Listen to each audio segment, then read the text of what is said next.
Во втората половина на 9 век се бележи општ подем на христијанизацијата на Балканскиот полуостров.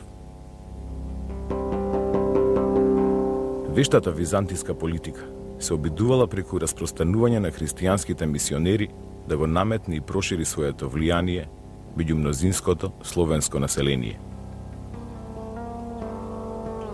Највидна улога во ширење и проповедање на христијанството на словенски јазик имале солунските браќа Свети Константин Кирил и Свети Методи.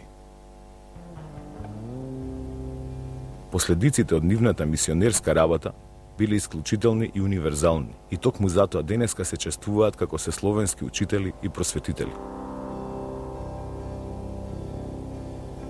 Делувањето на нивните двајца ученици и наследници, Свети Климент и Свети Наум, имало условно помалку универзален карактер, бидејќи главно било поврзано со Девол, Охрид и околните македонски простори.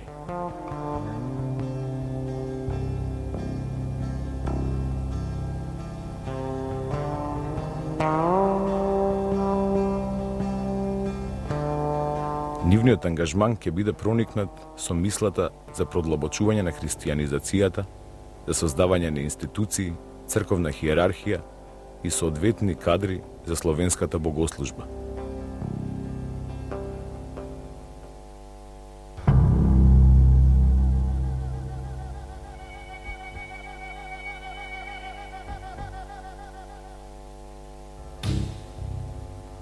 По смртта на словенскиот првоучител и моравскиот архиепископ Методи во 885 година, неговите ученици биле подложени на репресија и прогони.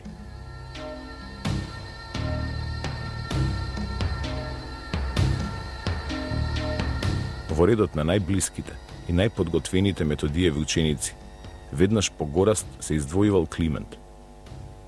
Тој ги повел со себе двајцата Методиеви ученици, негови соученици, Наум и Ангеларий, и по напорно патување преку Белград дошле ке бугарскиот цар Борис во Плиска.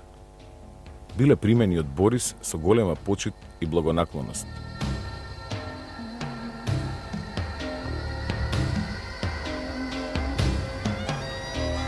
Климент во 886 година бил испретен на мисионерска работа во областа Кутмичевица како учител, а Наум останал во бугарската престолнина Плиска до 893 година.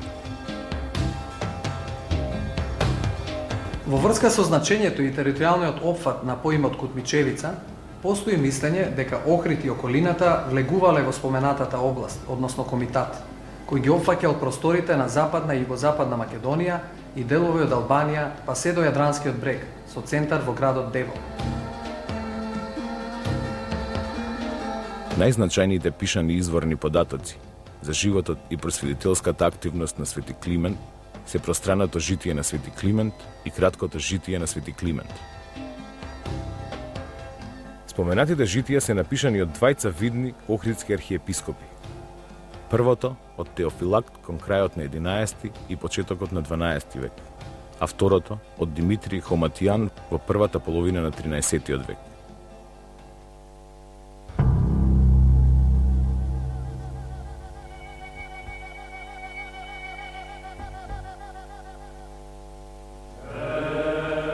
Според податоците од житијата, се констатира дека најпродуктивниот дел од животот Климент го поминал во охридско-деволските предели, ширејќи го христијанството и писменоста на словенски јазик. Притоа познати се две етапи од неговото делување. Климент учител од 886 до 893 година и Климент епископ од 893 до 916 година. Според пространото житие, во областа Кутмичевица, Борис му подарил на Климент 3 раскошни куќи во Девол, кои претходно припаѓале на представници од некој комитски род и места за одмор околу Охрид и Главиница. Тоа представува прво споменување на градот Охрид во пространото житие. Споменувањето може да се разбере како своевидно навестување за значењето што го имал овој град во неговото делување.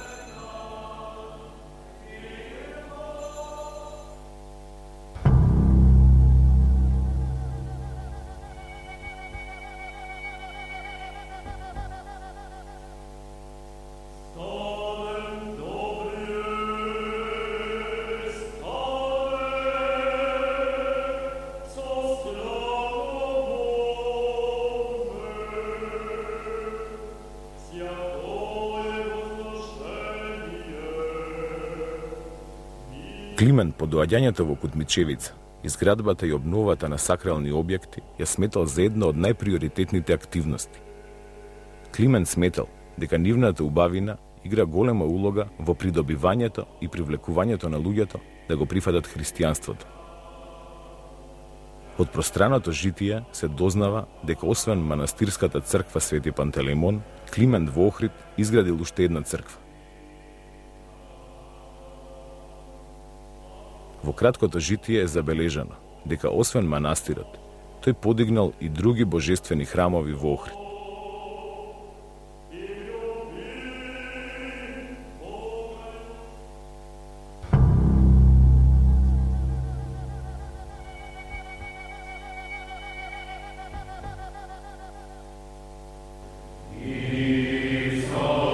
Подигнувањето на манастирската црква Свети Пантелеймон веројатно се случило уште во текот на првите 2-3 години од неговото пристигнување во Охрид и во областа Кутмичевица. Се смета дека местото за одмор, кој го добил Климент околу Охрид, го претворил во манастирски комплекс од црква. Во тоа време, од 9 до 10 век, манастирот се наоѓал надвор од тесното градско јадро на Охрид. Со доаѓањето на Климент, градот Охрид почнал да се развива со мощно забрзано темпо. Севкупната активност која започнал, можеби е пресвртен настан за Охрид, кој подоцна прераснува во еден од најзначајните словенски културно-образовни и книжевни центри на Балканот.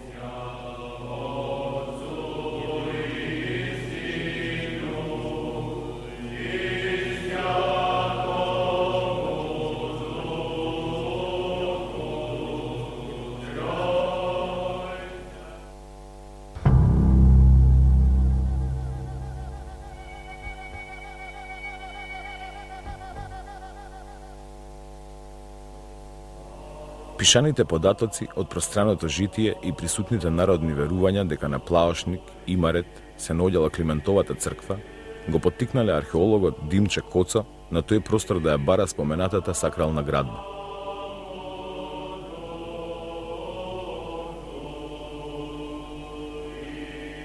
Во 1943 година, под темелите на така наречената Имарет џамија и врз дел од подот на големата христијанска базилика, со материјални наоди и докази, Коцо успеал да ги потврди пишаните податоци од житието и народните преданија.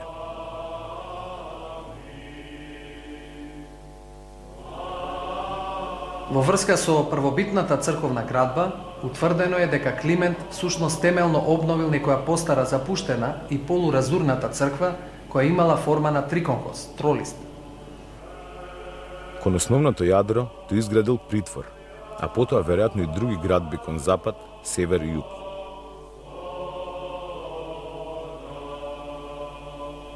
Особено бил значаен доградениот дел кон запад, кој имал крстообразна форма и се потпирал на 4 столбови. Така стариот триконхос добил литургиска функција на олтар.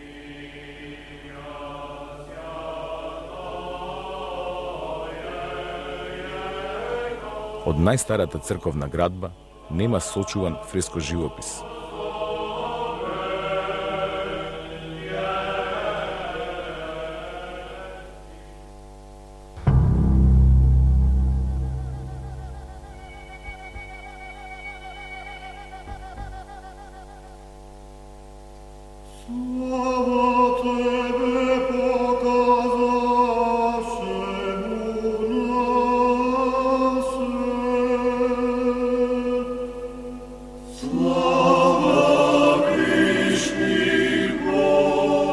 За природата и содржината на активноста на Климент во Кутмичевица постојат неколку директни известувања во двете Климентови житија.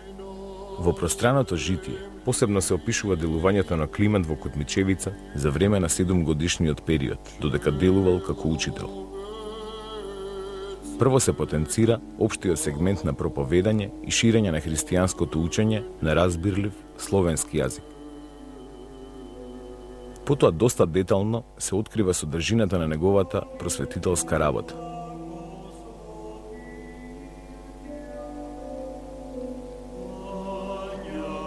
Така се дознава дека тој се занимавал со описменување на неговите ученици на тој начин што додека на едната група им ги покажувал формите на буквите, на другата им го објаснувал значењето на напишаното, препорачувајќи им да вежбаат не само преку ден, туку и навечер.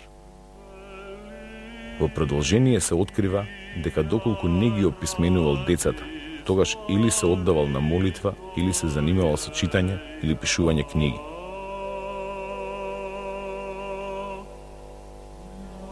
Значаен дел од житието е посветен на неговото книжевно творештво.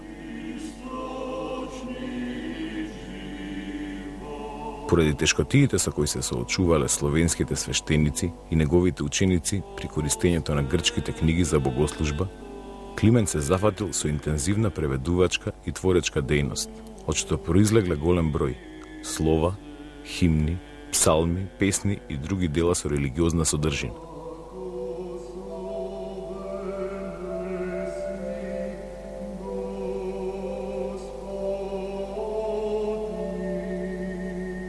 Од житието се дознава дека Климент го подучувал местното население со вештини од овоштарството, меѓу другото како да калемат и облагородуваат диви дрвја.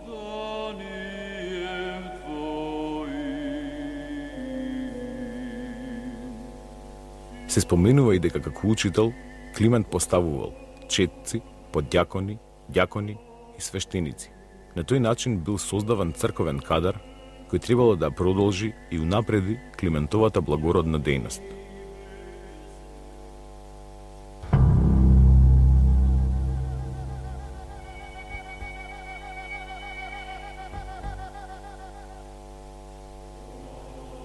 Во пространото житие се сретнуваат и два податока од кои, доколку се веродостојни, може да се извлечат заклучоци за квантитетот и размерите на Климентовото делување.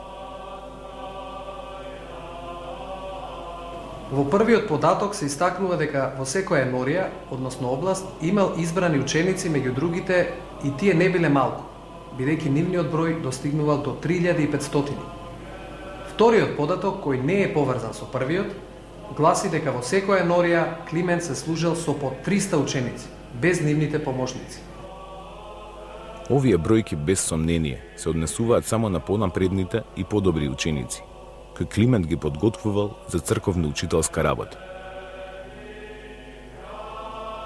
Во еден дел од пространото житие се открива дека при својата просветителска работа Климент ги обиколувал сите области чии центри биле градовите Девол, Охрид и Главиница. Во споредба со другите места и области во Кутничевица, градот Охрид најчесто се споменува во двете житија.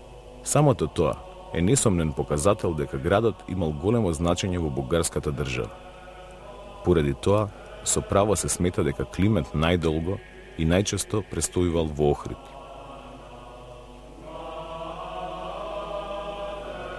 Но треба да се истакне дека и пред и по доаѓањето на Климент, значењето на Охрид во никој случај не било поголемо од градот Девол.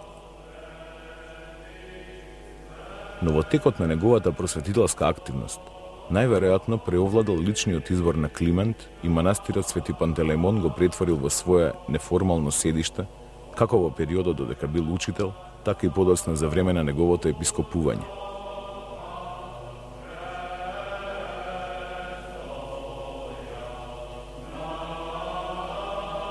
За тоа сведочи и Хоматијан во краткото житие. Климент покрај Главиница најчесто престојувал во градот Охрид, а манастирот Свети Пантелеймон му било омилено место, че убавина ја посакувал и за која тагувал кога престојувал на некое друго место. Веројатно влијание за таквиот избор имале исклучителната местоположба и длабоките христијански традиции со кои се одликувал градот Охрид. Впрочем, во внатрешноста на манастирот сам си го подготвил својот гроб, каде по смртта бил и погребан.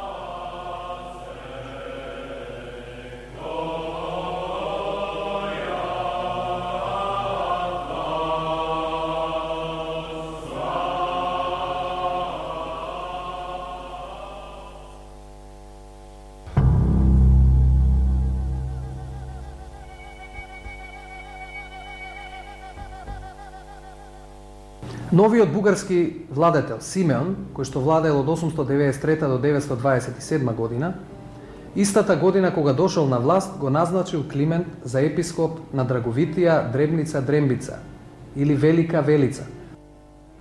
Некакви промени во суштината на делувањето на Климент по неговото назначување за прв словенски епископ не се случиле. Тој продолжил со својата просветителска работа од претходно, но од тогаш со поголем интензитет и можеби на поширока територија, користејќи ја веќе создадената мрежа на негови обучени ученици. Според житијата, во добивањето на епископската титула, Климент често престојал во Охрид, конкретно во својот манастир. Па така Охрид всушност представувал негово неформално седиште за време на целокупниот престој во Кутмичевица, од неговото доаѓање во 886 година, па се до неговата смрт во 916 година.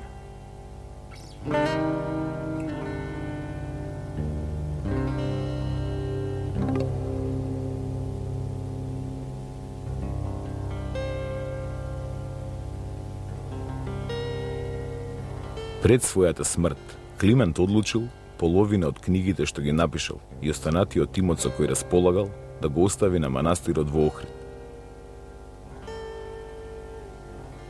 Изградувајќи книжевна норма и создавајќи оригинална проповедничка и хагиографска литература, Климент ги поставил темелите на Охридската книжевна школа.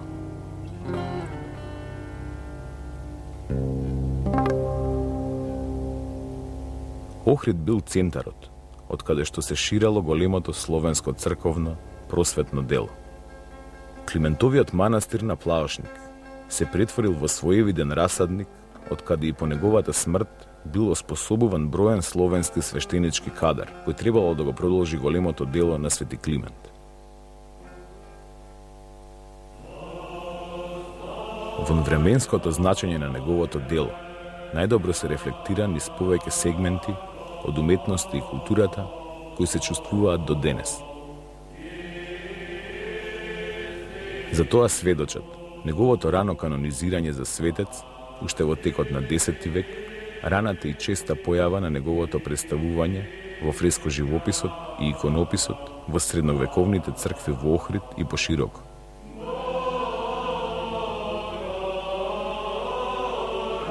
Во периодот од 2000-та година до денес, на Плаошник се одвиваат мощни интензивни археолошки истражувања. Примарната цел на првите истражувања беше потполно разоткривање и истражување на остатоците од првобитната Климентова црква Свети Пантелеймон, како и оние на подоснежните доградби и проширувања.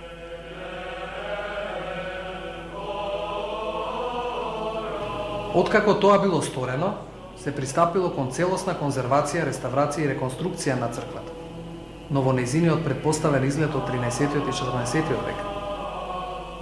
Беше обрнато особено внимание на оригиналните стари ѕидови од 9 век, кои се обележани со оловна лента. Во август 2002 година беа завршени градежните работи за возобновување на Климентовата црква, посветена на исцелителот и чудотворец Свети Пантелеймон. Тогаш се случи осветувањето на прекрасниот нов објект. Црквата блесна со целиот нејзин сјај. Во таа прилика, на свечен начин, во сочуваната Климентова гробница, беа вратени дел од светите мошти на Климент, кои неколку векови биле чувани во Охридската црква Света Богородица при Влепто. Во втората фаза од археолошките истражувања, од 2006 година до денес, предвидено е возобновување на Свети Климентовиот универзитет во Охрид. Во тек е темелно и сеопфатно истражување на околниот простор на црквата, односно на поширокиот простор на Плаошник. По завршувањето на тој дел од работите, предвидена е изградба на неколку придружни објекти околу црквата, кои на автентичен начин би наликувале на еден средновековен манастирски комплекс. Замислено е во духовна и символична смисла да воскресне првиот словенски универзитет втемелен од Климент и да представува главна научно-образовна, културна и туристичка атракција во Охрид.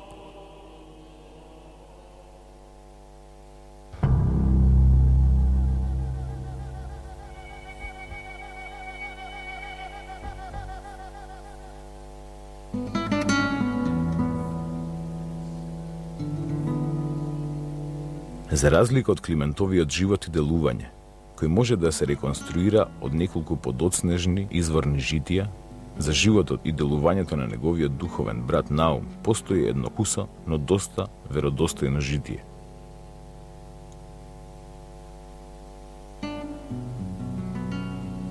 Познато како прво или постаро словенско житие на Свети Наум, датира од првата половина на 10 век и е напишано од анонимен ученик и современик на Климент и Наум по наговор на деволскиот епископ Марко.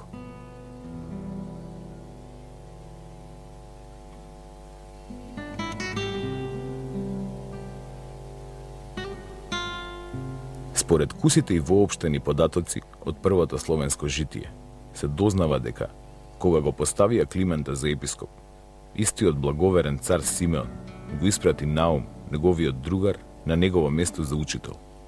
И тој беше таму, чинејќи богоугодни подвизи. Беше девствен од детинство до смрт и се изгради манастир на излезот од Белото езеро, црква на светите архангели. И откако помина во учителствување 7 години, се прости од учителството, па отиде в манастир и поживеа 10 години. И пред својот крај прими калуѓерски чин и така почина во Господа, со мир, во месец декември на 23-тиот ден. И тоа да се знае, дека Наум презвитер почина 6 години пред епископот Климента. Во првото словенско житие отсуствуваат години, но тие може да се предпостават, бидејќи постојат хронолошки показатели, кои е неопходно да се искомбинираат со податоци од други житија. Од пространото Климентово житие е познато дека Климент бил поставен за прв словенски епископ по 7-годишна учителска работа, односно во 893 година. Од овој податок посредно произлегува дека праќањето на Наум за учител на местото на Климент треба да се датира во истата 893 година. Иако во првото словенско житие не се посочува просторот на кој делувал Наум како учител и презвитер, најверојатно просторот останал непроменет од оној на кој делувал неговиот претходник Климент. Значи се работи за областа Кутмичевица. Во подоцнежните житија, во повеќе наврати се споменува градот Девол во врска со неговото делување.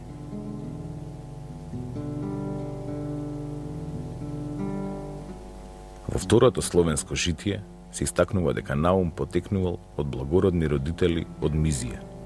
По терминот Мизи, во византискиот период, покрај друго балканско население се идентификували македонските словени. Затоа се смета дека Наум всушност потекнувал од Македонија. Во првото словенско житие, сосема кусо се истакнува дека Наум изградил манастир на излезот од Белото езеро, односно црква посветена на светите архангели. Во второто словенско житие се даваат дополнителни податоци. Местото каде бил подигнат манастирот е наречен Меѓуречие и влегувал во Деволскиот ливан, односно љубаништо Деволско. Преовладува мислењето дека манастирот Свети Наум, јужното и дел од источното крајбрежје на Охридското езеро биле дел од Деволската, а не од Охридската област. И тоа не само во текот на 9-тиот и 10-тиот век, но и во следните векови.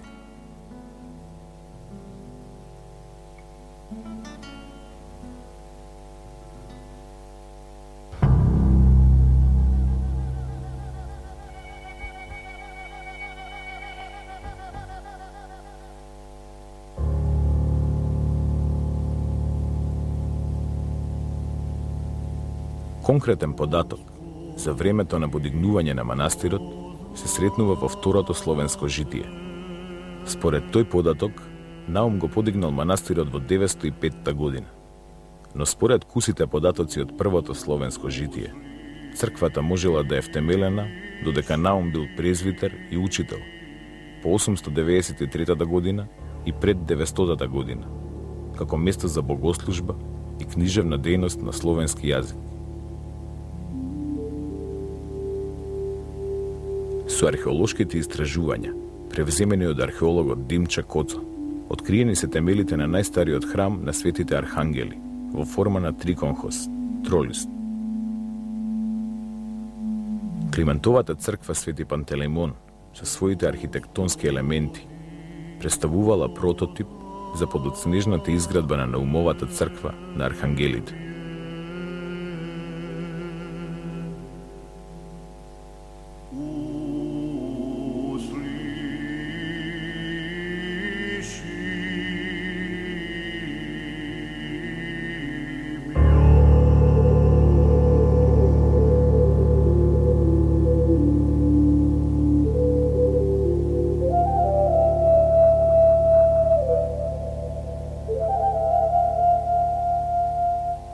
Од спомениците на најстарата уметност кај јужните Словени, само во манастирот Свети Наум е одржан духовниот живот од неговата изградба, пред повеќе од 1100 години до денес. Манастирот се претвори во едно од неколкуте најстари огништа на писменоста во словенскиот свет.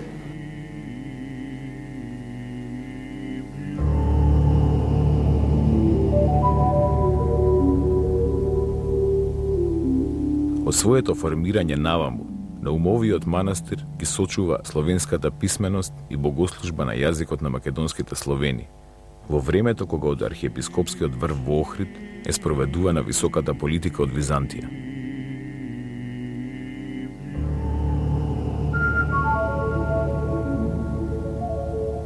Иако во житието директно не се открива годината на смртта на Наум, утврдено е дека се работи за 910 година. За тоа постои двојна потврда.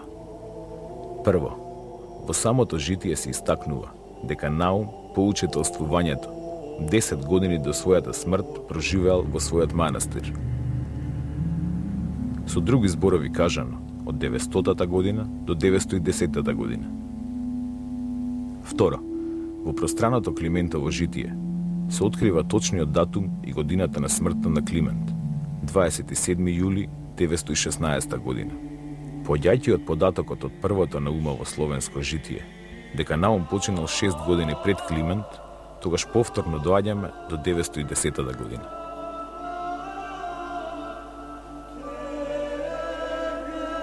Додека Климент, со неговиот огромен придонес за развој на градот Охрид, сосема оправдано го носи епитетот Охридски, за Наум не постојат толку силни историски аргументи.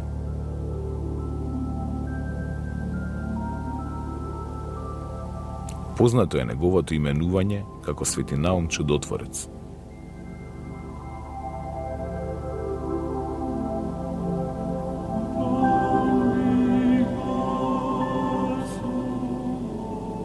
Постојат одредени специфики во појавата и развојот на култот за Свети Наум.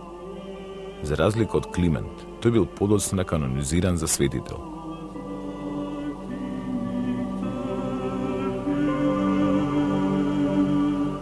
До средината на 14-тиот век, неговиот култ главно имал регионален карактер, распространет исклучиво во деволските предели.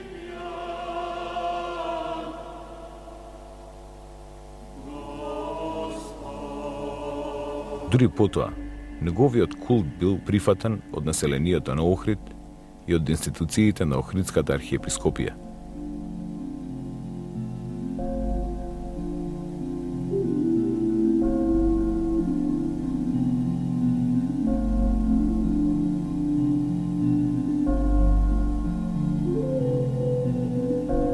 Постоечките бројни преданија и легенди за Наум, речиси исклучиво се поврзани со неговиот манастир, а не со градот Охрид. Истите се однесуваат на неговата исцелителска моќ и чудотворност. Како особено значаен се смета неговиот придонес во појавата и развојот на монаштвото во Македонија.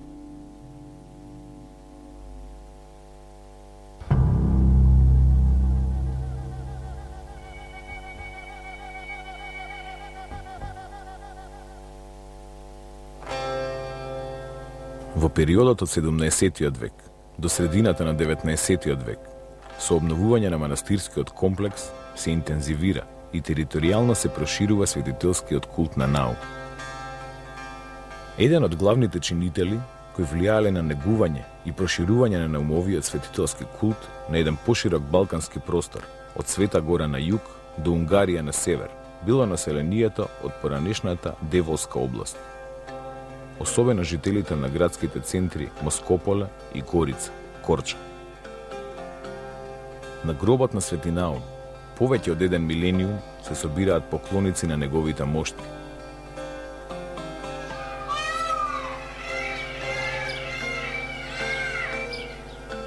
Неговата црква доживувала разурнување, но крај моштите на Свети Наум постојано се одржувало основното јадро на овој храм.